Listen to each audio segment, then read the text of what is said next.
হলো আমরা শেখ হাসিনার সময় দেখেছিলাম শেখ হাসিনা কতক্ষণ হলো গণভবনে মাছ ধরত, কতক্ষণ তাহাজ্জুদের মুনাজাত দিত। তো একজনকে ফেসিস্ট সিস্টেমের কাঠামোর অনেক উপরে উঠানো হয়েছে। সবাই দুনিয়ার খারাপ, শেখ হাসিনা ভালো ছিল। এখন এই পরিস্থিতি দেখতে পাচ্ছি সবাই খারাপ, কেউ চান্দাবাজ, কেউ দুর্নীতিবাজ, কেউ সন্ত্রাসী, কিন্তু একজন আল্লামা উপস্থিত হয়েছেন, উনি সব ভালো। উনি ট্রাফিক সিগন্যালে দাঁড়িয়ে যান, বিদ্যুৎ কমিয়ে দেন, সব কিছু উনি ভালো কাজ করে। কিন্তু আমি আপনাদেরকে অনুরোধ করব, আপনারও মেয়ে সন্তান আছে দুইজন, আপনার ওয়াইফ আছে, আমাদেরও মা বোন আছে, অনেক কষ্টের জায়গা।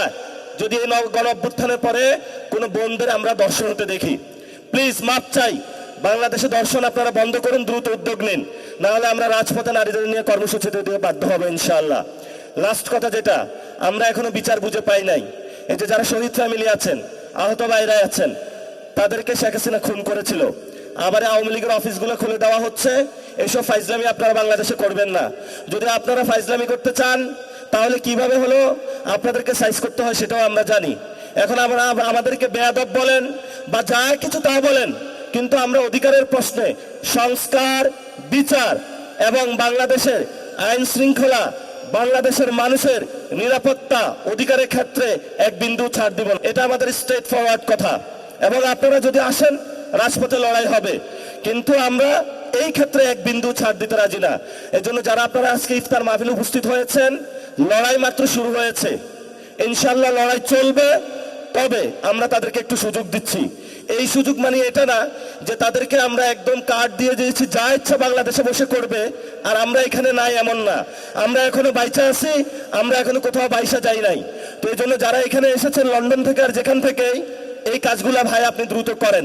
ছোট ভাই হিসাবে আপনার কাছে অনুরোধ করছি, দর্শন বন্ধ করেন, বিচার করেন, রিফর্ম অ্যাসেম্বলি করেন, এরপর আপনি একটু শান্তিতে কাজ করেন। ধন্যবাদ সকলকে, উত্তরাবাসীকে। আমি এখানে ইলেকশন করার কথা ছিল, ভাগ্যের পরিক্রমায় ঢাকা 8-এ গিয়েছিলাম। ঢাকা 18-তে চান্দাবাজি সন্ত্রাসী নাই এটা আমি বলি না, এখানেও আছে। উত্তরখান দক্ষিণখানে অনেক সন্ত্রাসী কার্যক্রম চলেছিল, আমাদের প্রার্থী আরিফুল ইসলাম আদিবের উপরে সেই সময় আক্রমণ চালানো হয়েছিল। আমরা সেই কাহিনীগুলো কিন্তু জানি, কারা করেছিল তারাও জানি। আমরা আপনাদেরকে বলবো হুঁশিয়ার, সাবধান। আর যদি এক পা বাড়ানোর চেষ্টা করেন তাহলে আমরা আপনাদেরকে মোকাবেলা করতে পারবো। ভোট কিন্তু একদম আকাশ পাতাল বেশি হয় নাই, কাছাকাছি হয়েছে। আমাদেরকে যারা ভোট দিয়েছে তাদের প্রতি আমাদের দায়িত্ববোধ রয়েছে। এই জন্য হলে ধীরে সুস্থে কাজ করবেন, উচ্ছৃঙ্খলভাবে গাড়ি চালাবেন না। বাংলাদেশের মানুষ ধীরে সুস্থভাবে চায়। এই যারা ড্রাইভিং সিটে বসেছে, রেকলেস ড্রাইভার হবেন না। ধন্যবাদ সকলকে, দোয়া করবেন। টাইম না, ইনশাআল্লাহ ভবিষ্যতে কথা হবে। উত্তরা 7 নম্বর সেক্টরে নামাজ পড়বো, তারাবির নামাজ। সবাই একসাথে আসবেন, আড্ডা দিব ইনশাআল্লাহ। সবাই ভালো থাকবেন। আসসালামু আলাইকুম ওয়া রাহমাতুল্লাহি ওয়া বারাকাতুহু।